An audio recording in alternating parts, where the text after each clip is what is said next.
Hello aspirants, I welcome you all at परचम classes. देखिए, आज के सेशन में हम लोग क्या कर रहे हैं, वीकली फाइनेंस अफेयर्स की फिर से बारी आ गई है because it's a new Monday. नया मंडे आया है कुछ नई न्यूज के साथ। तो इस हफ्ते हम 13 मार्च से 20 मार्च तक की जो भी इकोनॉमिक्स और फाइनेंस की न्यूज आई है उसको डिस्कस करते हैं। आगे बढ़ने से पहले आपको कुछ हमारे ऐप के बारे में बता दें। जितने भी स्टूडेंट्स नए जुड़े हैं ऐप से उनको जानकारी दे दूं, पुराने वालों को तो पता ही होगा। हमारी ईयर बुक 2023 पब्लिश हो चुकी है, जिसके अंदर जनवरी 2022 से दिसंबर 2022 तक की सारी न्यूज जो है आप लोगों को मिल जाएंगी। चाहे वो इकोनॉमी की हो, चाहे वो फाइनेंस की हो, चाहे वो एनवायरनमेंट की हो, पॉलिटी रिलेटेड हो, किसी भी तरीके का इंडेक्स रैंकिंग हो, स्टॉक की बातें हो, कोई भी बात हो, जो भी पूरे साल से जुड़ी हुई है वो सारी बातें जो है इस ईयर बुक में आपको मिल जाएगी। इस ईयर बुक की सॉफ्ट कॉपी भी आप ले सकते हैं, हार्ड कॉपी भी आप ले सकते हैं। सॉफ्ट कॉपी के लिए आपको जाना होगा परचम पे, और हार्ड कॉपी के लिए आपको जाना होगा परचम पे। हार्ड कॉपी अगर आप आज भी ऑर्डर करते हैं, अपना ऑर्डर प्लेस करते हैं, तो हार्डली 8 to 10 डेज में ही आपके पास पहुंच जाएगी और आप लोग इसको एंजॉय कर सकते हैं। इसको लेने के बाद प्लीज अपने जो रिव्यूज हैं वो जरूर हमारे चैनल पे शेयर करते रहना, ताकि हमको भी फीडबैक मिलता रहे और हम भी अपने अंदर इंप्रूवमेंट्स करते रहे। ठीक है। आगे कुछ कोर्सेज के बारे में, एसएससी जनरल अवेयरनेस का एक कंप्लीट कोर्स चल रहा है जिसके अंदर history, geography, polity, static, GK सब कुछ कवर किया जा रहा है। पूरी टीम ने मिलकर इसको प्रिपेयर किया है। कंप्लीट रिकॉर्डेड बैच ये रहेगा। एक इकोनॉमिक्स का कोर्स चल रहा है, बिल्कुल जीरो से हाई लेवल तक की इकोनॉमी में आप लोगों के लिए करवाऊंगी, जिसके अंदर कंप्लीट आप लोगों को इकोनॉमी का पैकेज मिल जाता है। आप लोग अगर लेना चाहें तो जरूर ये कोर्स भी ले सकते हैं। दोनों ही कोर्सेज पे 10% की एक्स्ट्रा छूट के लिए यूज कोड पायल10 टू गेट 10% एक्स्ट्रा ऑफ। ठीक है, अब एक बार ब्रीफ में देख लेते हैं आज हमको कौन कौन सी न्यूज करनी है। बहुत ज्यादा न्यूज तो नहीं थी इकोनॉमिक्स की, बट जितनी भी थी हम लोग उसको डिस्कस करते हैं।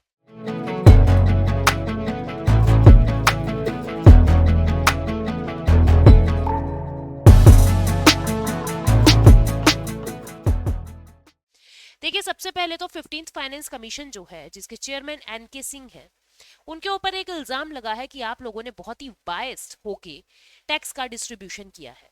सेंट्रल गवर्नमेंट के पास जो टैक्स आया है, स्टेट गवर्नमेंट के पास जाता है उसका कुछ हिस्सा, वो हिस्सा अलग अलग स्टेट को अलग अलग तरीके से मिलता है। तो इसके ऊपर इल्जाम लगा है फाइनेंस कमीशन के ऊपर कि आप लोगों ने बहुत बायस्ड होके ये बंटवारा किया है। क्या है न्यूज, क्यों ऐसा कहा जा रहा है, उसको समझेंगे। नेक्स्ट न्यूज जो हमको पढ़नी होगी दैट इज, सेंटर ने mega integrated textile reason and apparel scheme यानी पीएम मित्रा को लॉन्च कर दिया है, और अलग अलग जगह पे पीएम मित्रा के लिए पार्क्स जो है उसके लिए जगह एलोकेट कर दी है। व्हाट इज पीएम मित्रा और इससे क्या फायदा होने वाला है, इसके बारे में डिस्कस करेंगे हम। ठीक है, बहुत सारी स्कीम्स आज के दिन हम कर रहे हैं, मतलब इन दिनों हम बहुत सारी स्कीम्स को देख रहे हैं न्यूज में। इसके बाद है टाइज। टाइज क्या है? Trade infrastructure for export scheme. ये एक नई स्कीम है।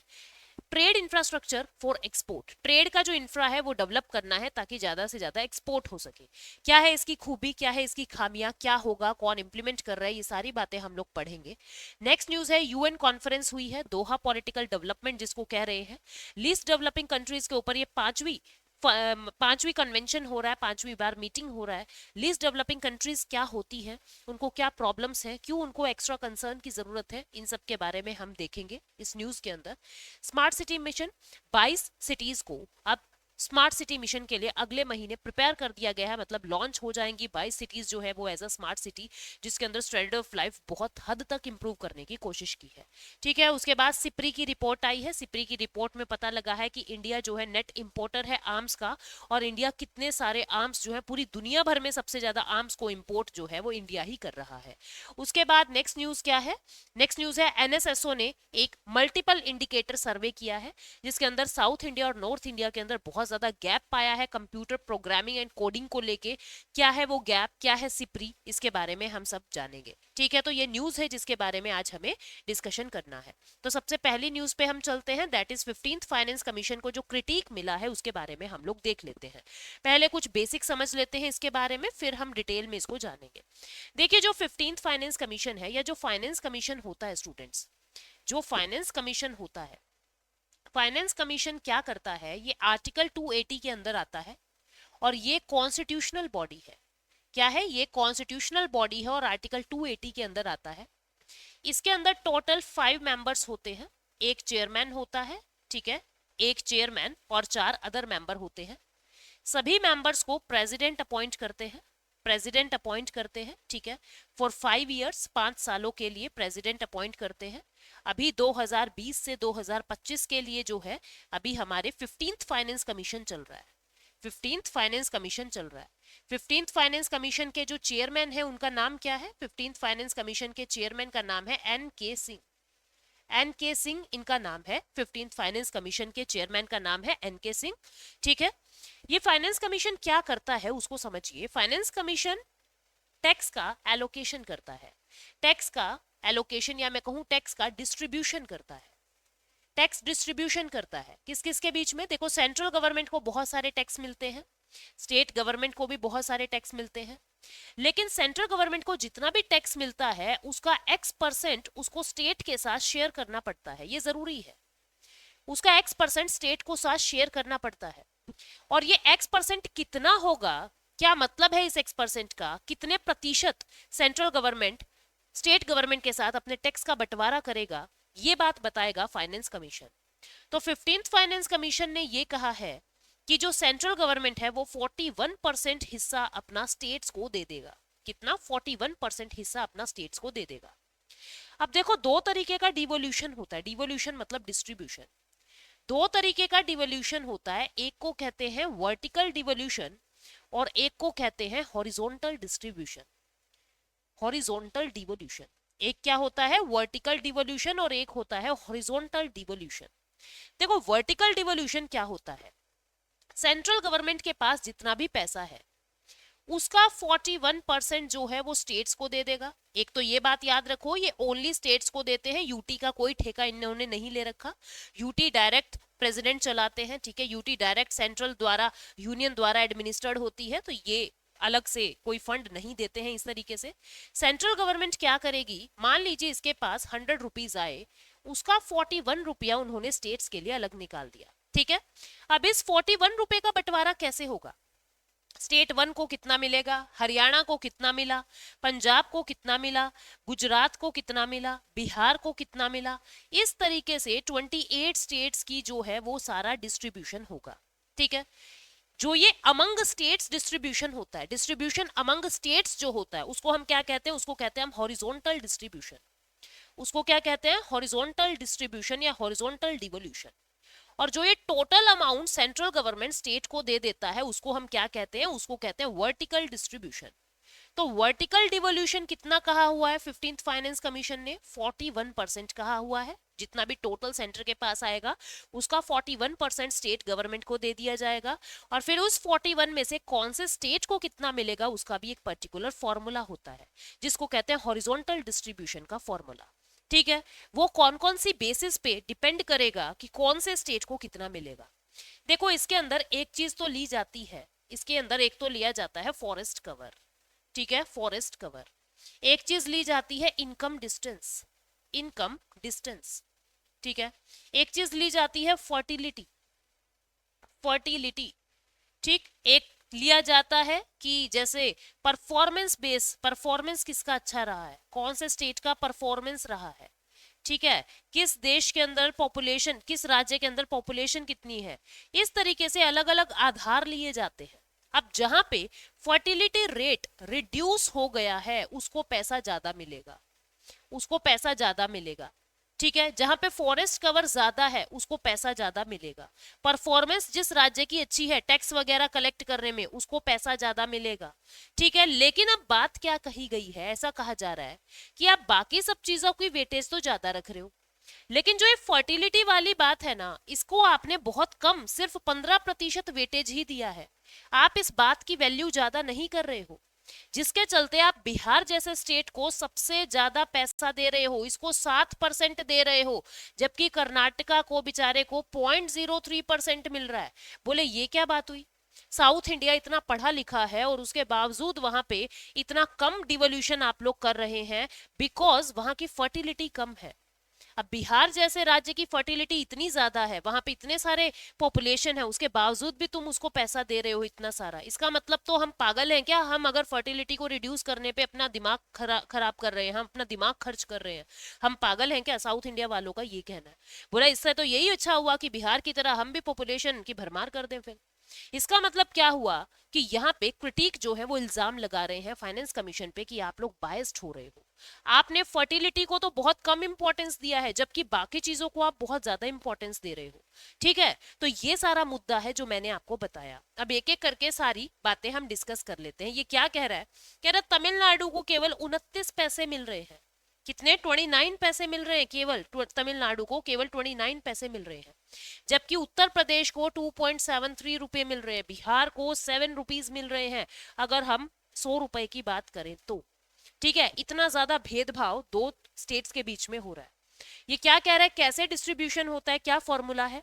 पॉपुलेशन देखा जाता है, वहां का एरिया देखा जाता है, फॉरेस्ट कवर देखा जाता है, इक्विटी की पर कैपिटा इनकम डिफरेंस कितना है, मतलब कि किस राज्य में ज्यादा अमीर लोग हैं, इस तरीके से परफॉर्मेंस कैसा है किसी राज्य का, खुद का टैक्स रेवेन्यू कितना है, फर्टिलिटी रेट कितना है। अब वेटेज की अगर बात करें तो इनकम डिस्टेंस को दे रखा है 45% वेटेज। ठीक है, जबकि परफॉर्मेंस यानी कि फर्टिलिटी को कितना दे रखा है? केवल 15% वेटेज। ये क्या कह रहा है? फर्टिलिटी को आप इंपॉर्टेंट नहीं मान रहे हो। इसका मतलब तो बिहार जैसे राज्य जो है वो फायदे में रहेंगे। ये आर्ग्यूमेंट्स हैं। क्रिटिक क्या कह रहे हैं कि आपने कुछ नॉर्दर्न स्टेट्स को ही फेवर दिया हुआ है।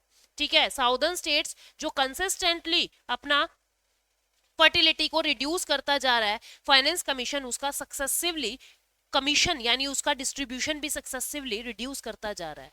तो ये इल्जाम लगा है फाइनेंस कमीशन पे कि आप लोग ये गलत कर रहे हो। ठीक है, तो ये पूरी न्यूज थी। ठीक, अब फाइनेंस कमीशन क्या जवाब देखा देखेंगे। आप यहाँ देख सकते हैं कि महाराष्ट्र को केवल 0.08% मिल रहा है, या आप देखिए कि 2021-22 का डाटा है ये। ठीक है, रुपीस के अंदर ये बात कही हुई है। यहाँ पे कर्नाटका है, हरियाणा है, गुजरात है, तमिलनाडु, तेलंगाना, और आप देखिए बिहार को 7.06 रुपीस मिल रहा है। मतलब आप रेशो देख सकते हैं, बिहार को कितना ज्यादा मिल रहा है और बेचारे महाराष्ट्र को कितना सा मिल रहा है, जबकि कितना ज्यादा एरिया है वहां का। तो क्या कहा जा रहा है कि 15th फाइनेंस कमीशन बहुत ही बायस्ड है और सिर्फ नॉर्दर्न स्टेट्स को ही कुछ फायदा देना चाह रहा है। तो ये पूरी न्यूज थी जिसके बारे में हमने डिस्कस किया। नेक्स्ट न्यूज क्या कहती है कि सेंटर ने पीएम मित्रा को लेके ये स्कीम है।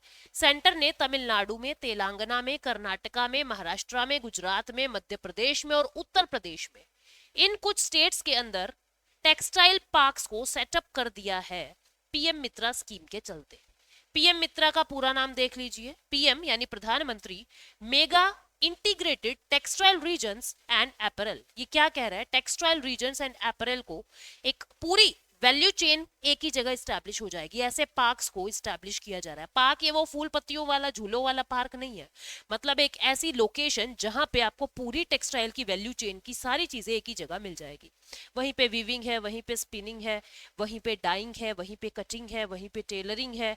ठीक है, वहीं पे मार्केटिंग है, वहीं पे इंक्यूबेशन सेंटर है, वहीं पे टेस्टिंग लैब्स है।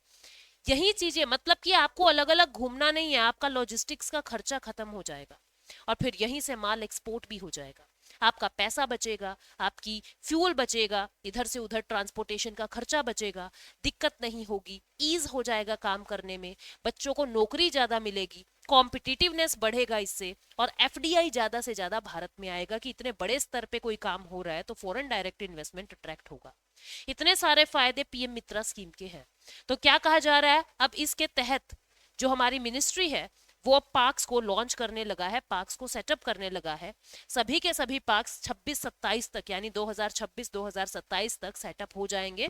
प्रोजेक्ट के लिए 4,445 करोड़ रुपए आउटले कर दिए गए हैं 2023-24 में, जबकि केवल 200 करोड़ बजट के बारे में कहा था, लेकिन टोटल इतना पैसा इसमें लगेगा। पीएम मित्रा स्कीम के अंदर होगा क्या? जो भी पूरी फैसिलिटीज दी जाएगी स्पेशल पर्पस व्हीकल के थ्रू दी जाएगी। ये स्पेशल पर्पस व्हीकल एसपीवी क्या होता है? नाम से ही पता लग रहा है स्पेशल पर्पस, किसी एक पर्पस के लिए ही उनको बनाया जा रहा है। मतलब मान लीजिए आपने कोई जॉइंट वेंचर बना दिया, आपने कोई कंपनी बना दी जिसमें सेंट्रल गवर्नमेंट भी है, स्टेट गवर्नमेंट भी है, प्राइवेट प्लेयर्स भी है। ठीक है, मान लीजिए सेंट्रल गवर्नमेंट, स्टेट गवर्नमेंट और अंबानी का रिलायंस ग्रुप, ये सारे मिल गए। ठीक है, इन्होंने अपना अपना पैसा लगाया, एक इंडस्ट्री खड़ी कर दी, ठीक, एक कंपनी खड़ी कर दी, और ये कंपनी क्या कह रही है कि हम इस पार्क को बनाने का ठेका लेते हैं, हम इस पार्क को बनाएंगे, तो इसको हम क्या कहेंगे, ये एक स्पेशल पर्पस व्हीकल तैयार हो गया। जैसे ही पर्पस पूरा हो जाएगा, इनका जो अलायंस बना है उसको तोड़ देंगे कि अब पर्पस पूरा हो गया, अब तुम अपने अपने काम पे लग जाओ। स्पेशल पर्पस के लिए ही इसको बनाया गया है। ठीक है, ये public private partnership PPP model पे, पब्लिक यानी सरकारी लोग भी, प्राइवेट लोग भी, दोनों मिलके इन पार्क्स को डेवलप कर रहे हैं। पीपीपी मॉडल पे ये काम चल रहा है। ठीक है, इसमें टेक्सटाइल रिलेटेड सारी फैसिलिटी होंगी, इसमें इंक्यूबेशन सेंटर भी होगा। ठीक है, कॉमन प्रोसेसिंग हाउस होगा, एफ्लुएंट ट्रीटमेंट प्लांट्स भी होगा, जो कूड़ा कचरा निकलेगा, आपको पता है टेक्सटाइल इंडस्ट्री में बहुत सारे केमिकल भरा पानी निकलता है, उसका ट्रीटमेंट प्लांट भी यहीं पे होगा, जिससे एनवायरमेंट भी खराब नहीं होगा। तो ये स्कीम कैसे इंप्लीमेंट होगी, एक स्पेशल पर्पस व्हीकल के थ्रू पूरा प्रोजेक्ट इंप्लीमेंट किया जाएगा। इसमें कैपिटल सपोर्ट कहां से मिलेगा, क्या कहा जा रहा है, कह रहा है कि जो मिनिस्ट्री ऑफ टेक्सटाइल है वो 500 करोड़ पर पार्क को फाइनेंशियल सपोर्ट देगा। कॉम्पिटिटिव इंसेंटिव सपोर्ट भी दी जाएगी, 500 करोड़ तो हर पार्क को मिलेगा ही। फिर जो पार्क बहुत अच्छा परफॉर्म करेगा उसको इंसेंटिवाइज करने के लिए 300 करोड़ रुपए एक्स्ट्रा दिए जाएंगे मिनिस्ट्री ऑफ टेक्सटाइल के द्वारा। जो अच्छा परफॉर्म नहीं करेगा उसको केवल 500 करोड़, और जो अच्छा करेगा उस हिसाब से उसको 300 करोड़ एडिशनल मिल जाएगा। ठीक है, और इसको अदर स्कीम्स के साथ भी कन्वर्ज कर दिया जाएगा, ताकि स्कीम के अंदर और भी बहुत सारी फैसिलिटीज आ सके। तो ये थी पूरी आपकी पीएम मित्रा स्कीम, जिसके बारे में हमने बात की। सिग्निफिकेंस क्या है, लॉजिस्टिक कॉस्ट आपका घट जाएगा, नौकरियां ज्यादा मिलेगी, एफडीआई आएगी और कॉम्पिटिटिवनेस बढ़ जाएगा। ऑलरेडी बता चुकी हूं। ठीक है, आगे बढ़ते हैं हम अपनी तीसरी न्यूज पे, that is department of commerce and government of India has implemented the trade infrastructure for export scheme। देखो नाम से आपको पता लग रहा है, trade infra for export. Trade infra को डेवलप करना है फॉर एक्सपोर्ट, एक्सपोर्ट को हमें प्रमोट करना है, उसके लिए हम इंफ्रास्ट्रक्चर पे इन्वेस्टमेंट कर रहे हैं, जिससे जिससे क्रॉस बॉर्डर ट्रेड जो है वो बढ़े। ठीक है, बॉर्डर हार्ट्स बना दें। बॉर्डर हार्ट्स क्या होता है, दो जगह के बॉर्डर्स पे कुछ ऐसी छोटी छोटी शॉप्स बना दी जाती है, जिससे अलग अलग स्टेट्स का, अलग अलग रीजन्स का कल्चर जो है वो दिखाया जाता है और बेचा जाता है। दिल्ली के अंदर लगता है बॉर्डर हाट लगता है, ठीक है, बहुत सारी जगह पे बॉर्डर हाट लगता है। तो वो क्या है, वो एक तरीके का ट्रेड इंफ्रा है, जिससे क्रॉस बॉर्डर ट्रेड जो है वो प्रमोट होता है। इसके अंदर क्या होगा, ग्रांट इन एड मिलेगा। सेंट्रल और स्टेट गवर्नमेंट जो है वो एड देगी, ताकि ताकि ऐसा इंफ्रा प्रमोट हो सके जिससे एक्सपोर्ट प्रमोट हो, ऐसा इंफ्रा बन सके जिससे एक्सपोर्ट प्रमोट हो। सेंट्रल गवर्नमेंट कितना पैसा देगा, सेंट्रल गवर्नमेंट ने पहले ही कह दिया कि आपके प्रोजेक्ट की जितनी इक्विटी होगी, मैं मैक्सिमम टू मैक्सिमम उतना ही आपको इंसेंटिवाइज कर सकता हूं। आपकी इक्विटी जितनी होगी, आपके शेयर्स मार्केट में जितने के होंगे, मैं मैक्सिमम उतना ही आपको पैसा दे सकता हूं। या फिर जितनी आपकी इक्विटी है उसका 50%, मान लीजिए आपने 1 लाख के शेयर जारी किए तो मैं आपको केवल 50,000 रुपए ही दूंगा। ऐसा सेंट्रल गवर्नमेंट ने कह दिया है कि मैं तुमको फंड तो दूंगा बट इस हिसाब से दूंगा। इस इंफ्रास्ट्रक्चर में क्या क्या बनाया जाएगा, बॉर्डर हार्ट्स बना दिए जाएंगे, लैंड कस्टम स्टेशन बना दिया जाएगा ताकि कस्टम ड्यूटी वगैरह में ज्यादा मगजमारी ना हो। क्वालिटी टेस्टिंग कि जो प्रोडक्ट बन रहा है उसकी क्वालिटी क्या है जल्दी से टेस्ट हो जाए। सर्टिफिकेशन लैब्स बनाई जाएंगी, ऐसी लैब जो प्रोडक्ट को सर्टिफाई कर देगी जल्दी से। कोल्ड चेन, कोल्ड स्टोरेज, मान लीजिए कोई पेरिशेबल आइटम है तो उसके लिए कोल्ड स्टोरेज की नीड है, या कोई फार्मास्यूटिकल की चीज है उसके लिए कोई कोल्ड स्टोरेज की जरूरत है, उसको पूरा किया जाएगा। ट्रेड प्रमोशन के सेंटर्स बनाए जाएंगे, एक्सपोर्ट वेयर हाउसिंग बनाया जाएगा, पैकेजिंग के इंडस्ट्रीज बनाए जाएंगे, स्पेशल इकोनॉमिक जोन, स्पोर्ट्स, इनको डेवलप किया जाएगा। और पैसा सेंट्रल और स्टेट गवर्नमेंट दोनों देंगे। सेंट्रल गवर्नमेंट ने क्या कहा कि मैं कितना पैसा दूंगा, 50% आपकी इक्विटी का मैं पैसा दे दूंगा। ऑब्जेक्टिव क्या है, ताकि अपना जो एक्सपोर्ट है वो ग्रो कर सके, एप्रोप्रिएट इंफ्रास्ट्रक्चर भारत में डेवलप हो जाए। इससे स्कोप तो है ही, आपको पता है, नौकरियां भी मिलेगी, इंफ्रा बिल्ड होता है तो बहुत सारी हमारी कोर इंडस्ट्री की भी ग्रोथ बहुत अच्छी होती है। पहले कौन सी स्कीम चलती थी, पहले स्कीम चलती थी ए साइट, पूरा नाम assistance to states for development of export infra and allied activities. मतलब स्टेट को असिस्ट किया जाता था सेंट्रल गवर्नमेंट के द्वारा, ताकि आप लोग एक्सपोर्ट को प्रमोट करने के लिए इंफ्रा बना सको। ठीक है, ए साइड स्कीम चलती थी। लेकिन अब इस ए साइड स्कीम की जगह कौन सी स्कीम चली है, ए साइड स्कीम की जगह अब स्कीम चली है टाइज। ठीक है, 2017 में इसको रिप्लेस कर दिया गया, ए साइड स्कीम को रिप्लेस करके टाइज आया है। क्लियर हो गई बात? ठीक है, पहले कौन सी स्कीम थी और अब क्या है। फाइनेंस कैसे मिलेगा मैंने आपको बताया है, टोटल इक्विटी जितना भी प्रोजेक्ट का है उसका 50% सेंट्रल गवर्नमेंट देगा। ये बात है जनरल स्टेट्स की। अगर नॉर्थ ईस्ट का कोई स्टेट है या यूटी है, जम्मू कश्मीर की, लद्दाख की, वहां पे जितना भी प्रोजेक्ट का इक्विटी होगा उसका 80% तक सेंट्रल गवर्नमेंट देने को तैयार है। ठीक है, जितना का भी इक्विटी होगा, मान लीजिए 1 करोड़ का है तो 80 लाख सेंट्रल गवर्नमेंट देने को तैयार है, जबकि जो जनरल स्टेट है वहां पे अगर 1 करोड़ की इक्विटी है तो 50 लाख रुपए सेंट्रल गवर्नमेंट देने को तैयार है। तो इस तरीके से जो है ये स्कीम जो है वो इंप्लीमेंट की जाएगी। अपनी नेक्स्ट न्यूज क्या है, जो 5th यूनाइटेड नेशन कॉन्फ्रेंस है लीस्ट डेवलप्ड कंट्रीज का, वो कंक्लूड कर दिया गया है, जिसके अंदर दोहा पॉलिटिकल डिक्लेरेशंस को अडॉप्ट किया गया है। पता है मैं जब तैयारी करती थी ना, मैं बड़ा घबराती थी इन शब्दों से। ये होता क्या है डिक्लेरेशन, पॉलिटिकल डिक्लेरेशन, दोहा पॉलिटिकल, इसका मतलब क्या होता है students? Doha political declaration, Doha is a name of place, आपको पता है कतर की राजधानी दोहा, वहां पे मीटिंग हो रही है लीस्ट डेवलप्ड कंट्रीज को लेके, वहां पे मीटिंग हो रही है। तो वहां पे कुछ अडॉप्ट किया है, कुछ टर्म्स एंड कंडीशन को अडॉप्ट किया है। जो लीस्ट डेवलप्ड कंट्रीज होती है, जैसे अफ्रीका कॉन्टिनेंट की 33 कंट्री ऐसी है जिनमें पर कैपिटा इनकम बहुत ही कम है, बीमारियों का आंकड़ा बहुत ज्यादा है, ठीक है, वहां पे बहुत ही लो स्टैंडर्ड ऑफ लाइफ है। तो वो जो स्टेट्स होते हैं उनको हम क्या कहते हैं, लीस्ट डेवलप्ड कंट्रीज। उन कंट्रीज की हालत सुधारने के लिए कुछ एजेंडा बनाया गया है, कहाँ पे, दोहा में बैठ के। यूनाइटेड नेशन की पूरी कॉन्फ्रेंस हुई दोहा में, तो नाम क्या दे दिया, दोहा पॉलिटिकल डिक्लेरेशन। इसकी थीम क्या थी, from potential to prosperity. Qatar के अंदर इसको हम लोगों ने थीम दिया, from potential to prosperity, important है, ठीक है। इसके अंदर क्या क्या कहा जा रहा है कि जो 46 मोस्ट वल्नरेबल कंट्रीज हैं उनको बैक ऑन ट्रैक लाना है, उनके सस्टेनेबल डेवलपमेंट गोल्स को पूरा करवाना है, ठीक है, उनको सस्टेनेबल डेवलपमेंट गोल्स को पूरा करवाना है, ऐसा कहा जा रहा है। और ऐसा कहा जा रहा है कि हमने किन किन 6 एरियाज पे फोकस किया है। पॉवर्टी को इरेडिकेट करने में, इरेडिकेटिंग पॉवर्टी, हम लोगों ने साइंस एंड टेक को वहां पे इम्प्रूव करने की कोशिश करने पे ध्यान देना है, क्लाइमेट चेंज को इम्प्रूव करने पे ध्यान देना है। यानी आपको पता है अफ्रीका के अंदर इतना इंडस्ट्री तो है नहीं कि वो लोग इतना ज्यादा कार्बन एमिशन कर दें, लेकिन फिर भी जो बाकी देश हैं आसपास के जो इतना ज्यादा प्रदूषण फैला रहे हैं, इतना ज्यादा पोल्यूशन, इफेक्ट जो है वो अफ्रीका पे भी पड़ जाता है, यानी उनकी लीस्ट डेवलप्ड कंट्रीज पे भी पड़ जाता है। और उनके पास ऐसी टेक्नोलॉजी, ऐसी साइंस है ही नहीं कि वो उस कार्बन को मिटिगेट कर दें, उस कार्बन को जो एमिट हुआ है, जो प्रदूषण हुआ है, उसको ठीक कर दे। तो जिसकी वजह से उनके वहां पे बहुत बुरा हाल है। तो इन सब चीजों पे ध्यान दिया जा रहा है कि वहां का जो एनवायरमेंटल डिग्रेड हुआ है उस पे हमें ध्यान देना है, और कोविड-19 की वजह से जो भी लॉस हुआ है उसको रिकवर करना है हमें। तो ये 6 की एरियाज रहे हैं।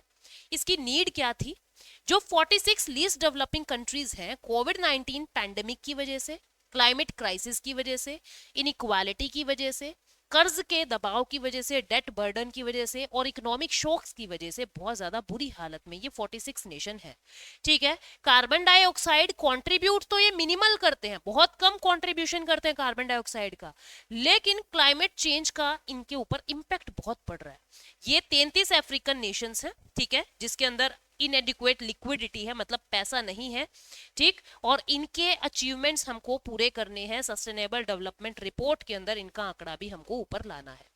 नेक्स्ट न्यूज छोटी सी है, स्मार्ट सिटी मिशन को लेके। आपको पता है 2015 में स्मार्ट सिटी जो मिशन है वो लॉन्च हुआ है, जिसके अंदर 100 सिटीज को चुना गया है, 100 सिटीज को, और उनको स्मार्ट बनाने की बात हो रही है, जहां पे स्टैंडर्ड ऑफ लाइफ बहुत अच्छा होने वाला है, ठीक है। इन 22 सिटीज को अब तैयार कर दिया जाएगा अगले महीने पूरा स्मार्ट तरीके से, ठीक है। तो इनमें कौन कौन है, आगरा, वाराणसी, चेन्नई, पुणे, अहमदाबाद, ये उन 22 सिटीज में से, उन 22 शहरों में से है जो स्मार्ट सिटी के पहले 22 होंगे। नेक्स्ट मंथ इनको पूरा प्रोजेक्ट को तैयार कर दिया जाएगा, जहां पे क्वालिटी ऑफ लाइफ लोगों की बेटर होगी, क्लीन और सस्टेनेबल एनवायरनमेंट भी वहां पे होगा। नरेंद्र मोदी गवर्नमेंट ने 2015-25 जून को स्मार्ट सिटी मिशन को लॉन्च किया है, जहां 100 सिटी को सिलेक्ट किया गया था कि हम लोग 2018 तक, लगभग 2018 तक हम स्मार्ट सिटी बनाने पे काम करने लग जाएंगे, और इन्होंने करना शुरू भी कर दिया, 22 सिटी बना के तैयार कर दी। छठी न्यूज, अपनी 6th न्यूज क्या कह रही है, सिप्री की रिपोर्ट। पहले तो सिप्री देख लीजिए क्या है। सिप्री का पूरा नाम है students Stockholm International Peace Research Institute. Stockholm International Peace Research. कहीं भी अगर वॉर होता है, कहीं पे भी अगर कोई कॉन्फ्लिक्ट होता है, आर्मामेंट्स की लड़ाई हो रही है, आर्म्स कंट्रोल की बात हो रही है, डिस आर्मामेंट की बात हो रही है, ठीक है, आर्म्स रिलेटेड यानी हथियारों रिलेटेड कोई भी बात हो रही है, तो जो ये Stockholm International Peace Research Institute है, ये वहां पे रिसर्च करता है कि क्या वजह है इनको आर्म्स की जरूरत पड़ी, क्या वजह है ये अब डिसआर्मामेंट पे काम कर रहे हैं, मतलब पूरा रिसर्च करते हैं। इसको 1966 में स्टैब्लिश किया गया है। ये डाटा देता है, एनालिसिस करता है और रिकमेंडेशंस देता है, ठीक है, अपनी रिसर्च के थ्रू, अपनी पब्लिक के थ्रू, इंटरेस्टेड पब्लिक मीडिया से सर्वे करके ये न्यूज देता है, डाटा देता है, एनालिटिक्स देता है कि कौन सा देश कितने आर्म्स को प्रोड्यूस कर रहा है, कितने आर्म्स को इंपोर्ट कर रहा है, कितने आर्म्स को एक्सपोर्ट कर रहा है। तो इसने क्या कहा कि भारत जो है वो अभी भी, India remain the world's largest arm importer. India पिछले 5 साल में भी जो है हम दुनिया के सबसे बड़े इंपोर्टर में से, हम सबसे ज्यादा हथियार मंगवाते हैं। जबकि पहले की तुलना में हमने 11% हथियार मंगवाने कम भी कर दिए, लेकिन उसके बावजूद भी हम दुनिया में सबसे बड़े आर्म्स के इंपोर्टर हैं। ठीक है, रशिया हमको सबसे ज्यादा आर्म्स सप्लाई करता है। 2013 से 22 तक अब तक रशिया जो है वो उसके टोटल, मतलब अपने पास मान लो 100 हथियार आ रहे हैं तो उनमें से 64 हथियार रशिया भेज रहा है। रशिया अपने को सबसे ज्यादा पैसा, सबसे ज्यादा आर्म्स जो है भेजता है। सेकंड नंबर पे फ्रांस, रशिया और फ्रांस, ठीक है। थर्ड जो है साउथ कोरिया। ये क्या कह रहा है, इंडिया से सबसे ज्यादा आर्म्स कहां कहां से आ रहे हैं, रशिया से सबसे ज्यादा, फिर फ्रांस से, फिर इजराइल से। साउथ कोरिया के लिए हम सेकंड लार्जेस्ट एक्सपोर्ट मार्केट हैं to South Korea. South Korea जो है, साउथ कोरिया को देखें तो वो भारत को सेकंड नंबर पे रखता है सबसे ज्यादा माल भेजने में, ठीक है। इंडिया जो है, इंडिया जो है आर्म एक्सपोर्ट के अंदर 21 रैंक पे आता है। ये क्या कह रहा है, इंडिया जो है वो सऊदी अरब के साथ भी, India remain the largest arm importer followed by Saudi Arabia. Saudi Arabia को फॉलोड करते, मतलब इंडिया के बाद सऊदी जो है वो सेकंड नंबर पे आर्म इंपोर्टर है, ठीक है। रशिया 45% इंडिया का एक्सपोर्ट पूरा कर रहा है, फ्रांस 29%, ठीक। इंडिया जो है थर्ड लार्जेस्ट आर्म सप्लायर है टू म्यांमार। हम अपना आर्म का सप्लाई कहां करते हैं, म्यांमार में, ठीक है। ठीक है, क्लियर हो रही है बात। तो ये सारी बातें जो है सिप्री ने कैलकुलेट करके बताई है। इंडिया जब पाकिस्तान और चाइना से लड़ाई करता है, चाइना में 62 से, पाकिस्तान में 65, ठीक है, उसके बाद भारत को हथियारों की ज्यादा जरूरत पड़ी थी और तब से लेके अब तक भारत जो है दुनिया का सबसे बड़ा इंपोर्टर बना हुआ है। 1993 से 2022 तक क्या कहा जा रहा है, भारत की पोजीशन टॉप पे बनी हुई है, जबकि हमने 11% आर्म इंपोर्ट ड्रॉप भी कर दिया उसके बावजूद भी, ठीक है। उसके बाद लास्ट न्यूज क्या है, जो एनएसएसओ है, नेशनल सैंपल सर्वे ऑर्गेनाइजेशन, जिसको आज के दिन हम एनएसओ के नाम से जानते हैं, बिकॉज यू नो कि 2020 में सीएसओ और एनएसएसओ को मिला के एनएसओ बना दिया गया है, ठीक है। तो इसने एक सर्वे कंडक्ट किया जिसका नाम है मल्टीपल इंडिकेटर सर्वे, जिसके अंदर कंप्यूटर प्रोग्रामिंग पे खास फोकस दिया गया, डाटा के ऊपर, कोडिंग के ऊपर खास फोकस दिया गया। और क्या कहा गया, पहले तो जान लीजिए ये जो डिपार्टमेंट है वो कौन सी मिनिस्ट्री के अंडर आता है, मोस्पी के अंडर आता है, Ministry of Statistics and Programme Implementation. Ministry of Statistics and Programme Implementation, इसके अंडर आता है ये डिपार्टमेंट जिसने ये सर्वे किया है।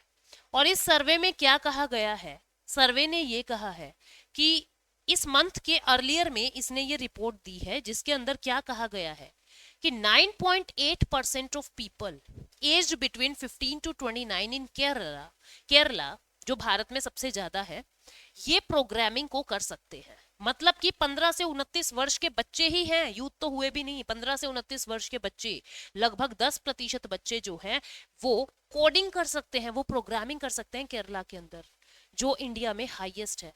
दूसरे नंबर पे सिक्किम तमिलनाडु, कर्नाटका, तेलंगाना, आंध्र, आप देख रहे हो साउथ इंडिया जो है नॉर्थ इंडिया से बहुत आगे है। जबकि अगर हम नॉर्थ इंडिया की बात करें तो वो बॉटम में है। बिहार में केवल 0.5% बच्चा ही प्रोग्रामिंग कर पा रहा है इस एज ग्रुप का। छत्तीसगढ़ में केवल 0.7%, असम में केवल 0.7%, मेघालय में केवल 0.2%। रीजन क्या है? High literacy rate. South India का लिटरेसी रेट बहुत हाई है। क्या कह रहा है कि यंग मैन और विमेन जो है साउथ इंडिया के, जो कंप्यूटर प्रोग्राम्स को राइट भी कर सकते हैं और रीड भी कर सकते हैं और समझ भी सकते हैं कोडिंग एनकोडिंग को, तो साउथ इंडिया के बच्चे मच बेटर हैं then North East and North India. तो ये पूरी न्यूज थी। ठीक है, अब आपसे मैं कुछ क्वेश्चंस पूछती हूँ। एक तो आपको ये बताना है सिप्री का इस्टेब्लिशमेंट कब हुआ है। सिप्री का इस्टेब्लिशमेंट ईयर, ठीक है, किस वर्ष सिप्री जो है वो इस्टेब्लिशमेंट हुआ है इसका, एक तो आपको ये बताना है। दूसरा ये बताना है इंडिया सबसे ज्यादा आम कौन से देश से एक्सपोर्ट करता है, कौन से देश से इंपोर्ट करता है। ठीक है, इंडिया सबसे ज्यादा, मतलब कि from which country, from which country, from which country India imports, India imports arms maximum, maximum arms India कौन से देश से इंपोर्ट करता है। ठीक है, आपको ये बताना है। ये दो क्वेश्चंस आप लोगों के लिए हैं। आई होप आपने ध्यान से सुना है तो इन क्वेश्चंस का आंसर आप लोग कर देंगे। मिलते हैं नेक्स्ट मंडे को नई न्यूज के साथ। Thank you so much, take care, bye bye.